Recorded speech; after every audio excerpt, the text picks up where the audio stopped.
days ago that they're going to move a lot of their manufacturing business to Mexico. I'm just notifying John Deere right now.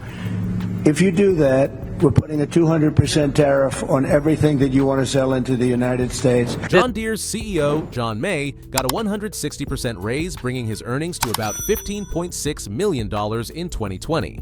Meanwhile, farmers are wondering how they're going to make their next equipment payment. Something doesn't add up here, does it? The company's making $7.7 billion in profits while American farmers can't even fix their own tractors.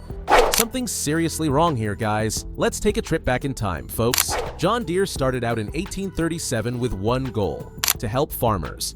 This guy, John Deere, was a blacksmith who saw farmers struggling and thought, hey, I can make their lives easier. And he did.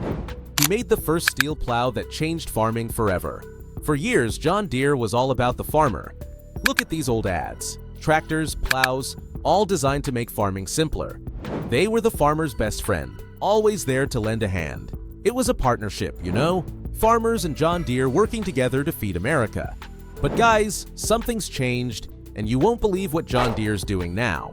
It's like they've forgotten where they came from and who put them on top. So, what's this big change? John Deere's pulling a move straight out of a sci-fi movie. They're using software to lock farmers out of their own tractors.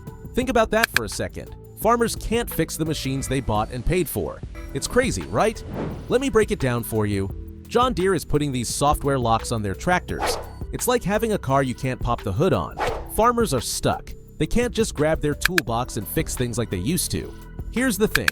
When something goes wrong with a tractor now, it's not always about replacing a part. Sometimes it's just a glitch in the computer, but farmers can't reset it themselves. They have to wait for a John Deere dealer to show up, and that wait can cost them big time. Check this out. One farmer said if they hit a computer problem during planting, they could lose 2.5 days waiting for a dealer. 2.5 days in farming? That's not just an inconvenience, that's money down the drain. It gets worse. Even for small issues, farmers are forced to call in the cavalry. And by cavalry, I mean those authorized John Deere dealers. It's not like farmers don't know what they're doing. These guys have been fixing their own equipment for generations, but now they're locked out. One farmer put it like this: the thing that you fix on the tractor isn't necessarily a moving part. It may be something that has to be fixed in the software or hitting a reset button for your computer. Imagine that. Your whole operation held up because you can't hit a reset button. This is a complete 180 from how things used to be. Farmers were the ultimate DIYers. If something broke, they fixed it. No waiting, no fuss. Just good old American know-how and elbow grease. Now, they're at the mercy of John Deere's software and authorized technicians. And you know what? Farmers aren't taking this lying down. They're fighting back. There are lawsuits popping up all over the place. Farmers are demanding the right to repair their own equipment. It's like they're saying, hey, John Deere, we bought these tractors. They're ours. Let us fix them. It's not just about the inconvenience or the cost, though that's bad enough.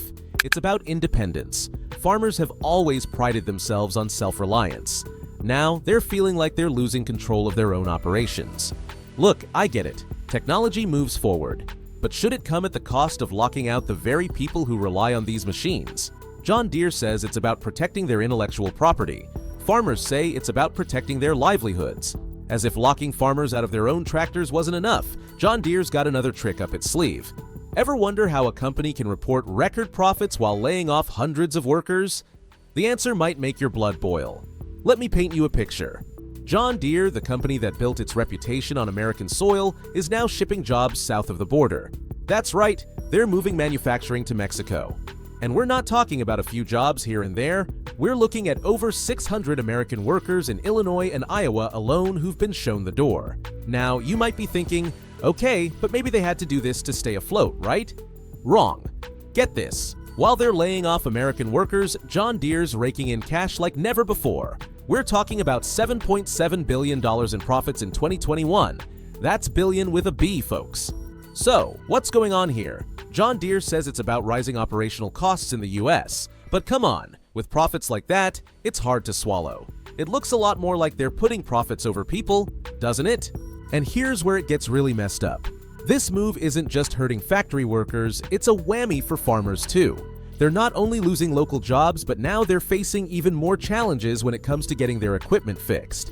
Think about it. Fewer local workers means fewer people who know how to fix these machines. And remember, farmers can't even do it themselves because of those software locks we talked about earlier. One farmer put it like this: "It's not just about losing jobs, it's about losing our ability to keep our farms running smoothly. When something breaks down, we need it fixed fast. Now, with fewer local workers, who knows how long we'll have to wait?" And let's talk about timing for a second. You know when John Deere decided to announce some of these layoffs? Right before Christmas. Talk about a lump of coal in your stocking. Imagine being one of those workers, thinking about how you're going to provide for your family while the company you've been loyal to is celebrating record profits. But wait, it gets better or worse depending on how you look at it. While workers are losing their jobs, guess who's getting a raise? That's right, John Deere's CEO, John May, reportedly got a $10 million bump in pay. Makes you wonder about priorities, doesn't it? Now, I'm not saying companies shouldn't make profits. That's what they're in business for. But there's got to be a balance, right? John Deere used to be all about supporting American farmers and workers. They were part of the community. Now, it feels like they're more interested in their bottom line than the people who helped build their success. Think about the message this sends to farmers. It's saying, we don't trust you to fix your own equipment, and we don't value the American workers who build it. It's a far cry from the John Deere that started out trying to make farmers' lives easier. So here we are. Farmers can't fix their own tractors, American workers are losing their jobs, and John Deere, they're counting their billions. It's enough to make you wonder what happened to that company that used to pride itself on being a farmer's best friend. John Deere might be counting their billions, but they're about to face a reckoning. Farmers are banding together, and they're not just mad, they're organized. What happens when the backbone of America decides to push back? Enter the right to repair movement. This isn't just about fixing tractors anymore. It's about farmers demanding control over the equipment they've bought and paid for. They're saying, hey, if I own it, I should be able to fix it. And you know what? They've got a point. Farmers are tired of being at the mercy of John Deere's repair policies. They're sick of waiting days for a technician to show up just to reset a computer. So they're taking matters into their own hands. Some farmers are even turning into amateur hackers just to keep their farms running. But it's not just about individual farmers anymore. This has turned into a full-blown legal battle. There's a lawsuit against John Deere that's making waves. It's all about repair rights. Farmers are saying John Deere's got a monopoly on repair services and they're not having it. One farmer put it like this: if you have a machine down in a shop because of a minor issue that you can't have someone work on, it causes a lot of problems. Corporations could gain even more power over the things we buy, making it harder and more expensive to maintain everything from tractors to tech gadgets. It's a David versus Goliath fight, and the outcome could change the balance of power between consumers and big corporations for years to come. So, the next time you hear about a farmer trying to fix their tractor, remember this: it's not just about that one machine. It's about control, freedom, and fairness in the marketplace. Subscribe for more videos like this.